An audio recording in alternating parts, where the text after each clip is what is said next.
क्या हाल है दोस्तों। मैं विकास सोमर आपके अपने trustworthy channel study for civil services पे यूपीएससी का जो डेली क्विज चल रही है उसका डे है 13।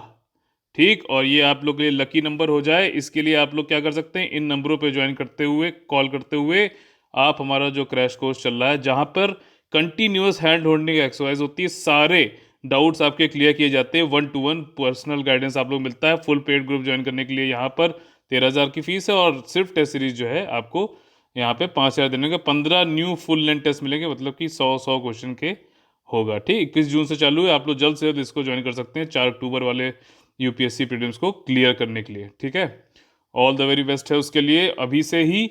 और देखिए पहला क्वेश्चन हमारा आ गया है, जो सिस्टम है हमारा पंचायती राज व्यवस्था में शासन प्रणाली की संरचना क्या है। अब ये पंचायती राज सिस्टम जो है यहाँ पे 4 स्टेटमेंट दिए हैं, आपको जो है मोस्ट अप्रोप्रिएट चुनना होगा। जब भी यूपीएससी में इस तरीके का है तो मोस्ट अप्रोप्रिएट चुनना चाहिए। तो यहाँ पे क्या सबसे ज़्यादा जो है मोस्ट अप्रोप्रिएट आंसर होना चाहिए, वो होगा आपका 3। देखिए पंचायती राज सिस्टम इंडिया में अगर देखा है तो 73rd के हिसाब से जो मॉडल दिया है, वैसे तो स्टेट्स में अलग अलग टीयर हैं, किसी में 4 भी हैं, किसी में 3 भी हैं, लेकिन मॉडल जो उन्होंने सेंट्रल गवर्नमेंट ने बना के दिया था 73rd कॉन्स्टिट्यूशनल अमेंडमेंट के बाद में, वो 3 टीयर दिया था। तो इसलिए यहाँ पे विलेज, ब्लॉक, डिस्ट्रिक्ट लेवल इसको जो है मोस्ट अप्रोप्रिएट समझते हुए करेंगे। देखिए यूपीएससी में ऐसे क्वेश्चन आ सकते हैं, इसलिए हर तरीके के क्वेश्चंस की आप लोग की यहाँ पे तैयारी कराई जा रही है। ठीक, दूसरा क्वेश्चन जो है आपका है पॉलिटी से। यहाँ प्राइम मिनिस्टर ऑफ इंडिया से कुछ चीज़ें यहाँ 4 दी गई हैं, आप लोग को ये बताना है कौन सा करेक्ट है। ठीक, तो इसका आंसर जो है वो है आपका तीसरा। देखिए पहली बात तो ये कह रहा है भारत का प्रधानमंत्री अपने मंत्रियों, पहले ये बता दो जो सही है उसको, अपने मंत्रिमंडल में मंत्री के रूप में काम करने के लिए व्यक्तियों का चयन करने में पूर्णतः स्वविवेक का प्रयोग करता है। ठीक, यानी कि अपनी जो है कंसाइंस डिस्क्रिप्शन की बात करता है, ये प्राइम मिनिस्टर की है, ये प्राइम मिनिस्टर के बाद चॉइस होती है।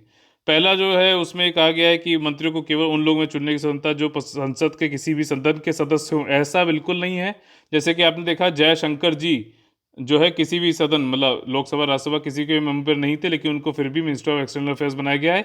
शर्त यहाँ पे यह है कि अगले 6 महीने के अंतर्गत उनको किसी एक हाउस का, राज्यसभा का या फिर लोकसभा का मेंबर बन जाना होगा, नहीं तो वो मिनिस्टरशिप से हटा दिए जाएंगे। मिनिस्टर बनाए जा सकते हैं, मेंबर नहीं बनाए सकते। ठीक है, ये याद रखिएगा, मतलब मेंबर ऑफ पार्लियामेंट नहीं बना देंगे। क्वेश्चन नंबर 3 जो है यहाँ पे आपको लॉस्ट वैक्स प्रोसेस से पूछा गया और आप लोग को देख के बताना है इन चारों में से कौन सा जो है आप सही आंसर होगा। देखिए इसका यहाँ पे जो सही आंसर है वो है 3, आर्ट एंड आर्किटेक्चर और कल्चर जो है, या जो है आपका ज्योग्राफी। ये सब्जेक्ट जो है आप लोग पिक्चर्स, इमेजेस जरूर देखा करिए, लिखकर जो है यूपीएससी फिर या फिर जैसे भी इमेजेस में जाकर सर्च किया करिए, ज़्यादा आपको जो है आसानी से समझ में आएगा। लॉस्ट वैक्स मेथड जो होता है, प्रोसेस जो होता है, वो धातु की ढलाई के द्वारा धातु की मूर्तियां बनाने के लिए किया जाता है। ठीक, ये काफ़ी टाइम से इंडिया में पहले से है, काफ़ी मतलब एंशियंट टाइम से ही। क्वेश्चन नंबर 4 जो है ये जो है रिपीटेड क्वेश्चन है हमारे अभी इसी डेली सीरीज का, और ये इसलिए करा रहा हूँ क्योंकि आप लोग को मैपिंग में एक बहुत ही ज़्यादा इंपॉर्टेंट चीज़ करनी है कि कर्क रेखा, मकर रेखा, भूमध्य रेखा, इंडिया में से तो ट्रॉपिक ऑफ कैंसर ही सिर्फ पास होती है। बाकी जो है कौन कौन से कंट्रीज से, कौन कौन से कॉन्टिनेंट से ये पास होती हैं रेखाएं, जरूर करिएगा। ठीक, जीरो जो है प्राइम मेरिडियन वाली भी देख लीजिएगा। तो यहाँ पे जो आंसर है इसका वो है आंसर आपका डी। ठीक, पहला वाले में सूडान जो है इक्वेटर से पास नहीं होता है। ठीक है, और जो लोग भी अच्छे से इसमें जवाब देंगे उनका नाम जो है हाईलाइट किया जाएगा। ठीक, क्वेश्चन नंबर 5 पे आ गए हैं।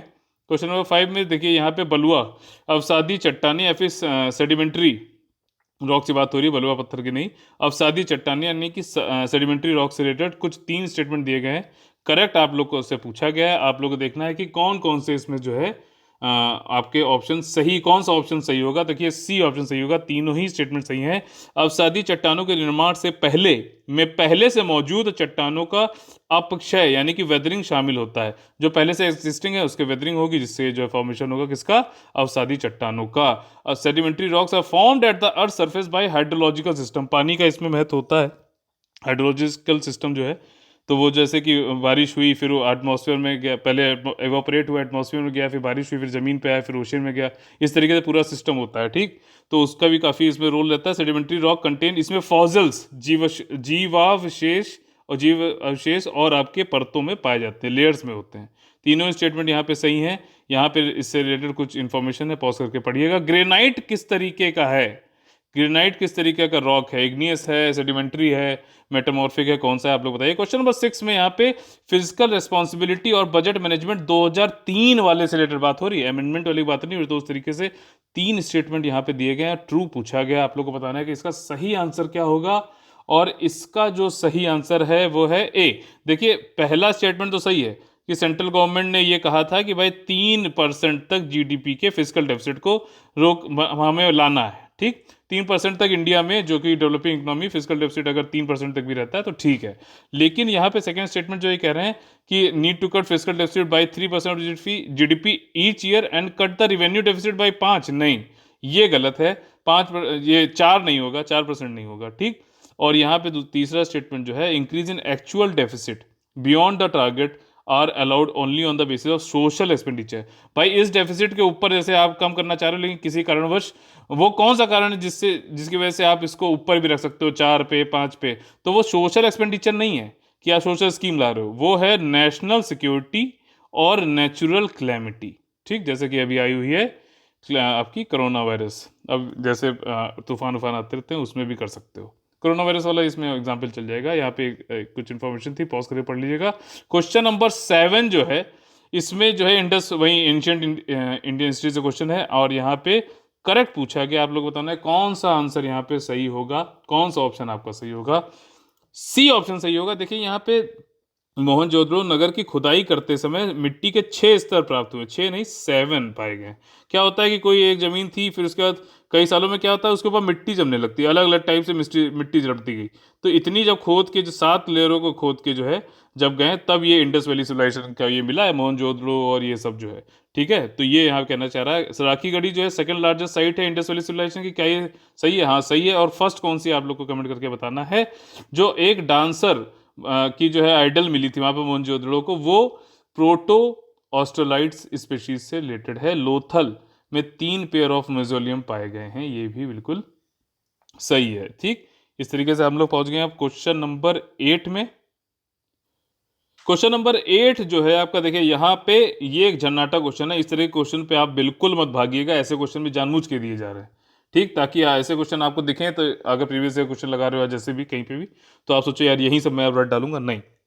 ठीक है, यहाँ पे 3 ये पूछा गया, सुबुक्तगीन जयपाल ने कुछ यूनियन बनाया इनके खिलाफ लड़ने के लिए, हालांकि हार गए थे जयपाल, लेकिन वो कौन लोग थे जिनके साथ में यूनियन बनाया था? वो थे आपके अजमेर, कलिंजर और कन्नौज, ठीक। अजमेर, कलिंजर और कन्नौज, ठीक, हार गए थे, और इसकी वजह से लागमान और पेशावर के बीच का एरिया इनको देना पड़ गया था। रंजीत सिंह जी, जिन्होंने सिख अंपायर को बनाया था, उन्होंने साइन की थी ट्रीटी ऑफ अमृतसर किसके साथ? वो थे ब्रिटिश ईस्ट इंडिया कंपनी। आप लोग से क्वेश्चन ये है कि एक और ट्रीटी हुई थी, ट्रीटी ऑफ परपीचुअल फ्रेंडशिप, ठीक। क्या ये ट्रीटी ऑफ अमृतसर और ट्रीटी ऑफ फ्रेंडशिप, परपीचुअल फ्रेंडशिप, ये दोनों सेम है? और अगर सेम नहीं है तो ये कब हुई थी और किसके बीच में हुई थी, किस किसके बीच में हुई थी, ये भी बताइए। रंजीत सिंह एक पार्टी थे, ये आपको हिंट मैं आपको दे देता हूं, ठीक। क्वेश्चन नंबर 10 पे आ गए हैं। ये क्वेश्चन बहुत अच्छा इंस्टीट्यूशन से रिलेटेड क्वेश्चन है। यहाँ पर आपको 3 इंस्टीट्यूशन दिए गए हैं, animal welfare board of India, green tribunal, national green tribunal और एनटीसीए। कौन सा स्टेटमेंट यहाँ पे पूछा गया, करेक्ट पूछा गया? कौन कौन से स्टेटमेंट यहाँ पे करेक्ट है, कौन सा सही है और कौन सा ऑप्शन यहाँ पे सही होगा, आप लोगों को आंसर देना है। देखिए बी ऑप्शन जो है वो सही है, ओनली 3, मतलब national tiger conservation authority statutory body है। क्यों? क्योंकि ये वाइल्ड लाइफ प्रोटेक्शन एक्ट के अंतर्गत बनाई गई है अली बॉडी, ठीक। और इन्वायरमेंट मिनिस्टर जो होते हैं वो इसके चेयरमैन होते हैं, समझ में आ गया। नेशनल ग्रीन ट्रिब्यूनल भी एक स्टैट्यूटरी बॉडी है, ऐसा नहीं कि स्टैट्यूटरी बॉडी नहीं है नेशनल ग्रीन ट्रिब्यूनल, और इसको जो है आपके नेशनल ग्रीन ट्रिब्यूनल एक्ट 2010 में बनाया गया। इसने जो है आपका नेशनल एनवायरमेंट एपेलेट अथॉरिटी को रिप्लेस किया गया था, ठीक। नेशनल ग्रीन ट्रिब्यूनल जो है वाइल्ड लाइफ से रिलेटेड जो केसेस होते हैं वो नहीं देखता है, ध्यान रखिएगा, ये सुप्रीम कोर्ट ही देखता है। कुछ 6 इसके अंदर लॉज हैं जिसको यह जो है इंप्लीमेंट करता है, इसको क्वासी जुडिशियल बॉडी भी बोल सकते हैं। एनिमल वेलफेयर बोर्ड जो ऑफ इंडिया, ये फॉरेस्ट राइट्स एक्ट के अंतर्गत नहीं है, बल्कि prevention of cruelty to animals act के अंतर्गत आता है। इसी तरीके से हमारा ये इन्फॉर्मेशन है, इसी तरीके से हमारे 10 क्वेश्चन यहाँ पे खत्म हो जाते हैं। और आप लोग को अगर पेड कोर्स ज्वाइन करना है 21 जून वाला, तो ये नंबर पर कॉल करिए। जय हिंद, जय Bharat, all the very best. Like share subscribe जरूर करिए, सारे आंसर्स जरूर दीजिएगा।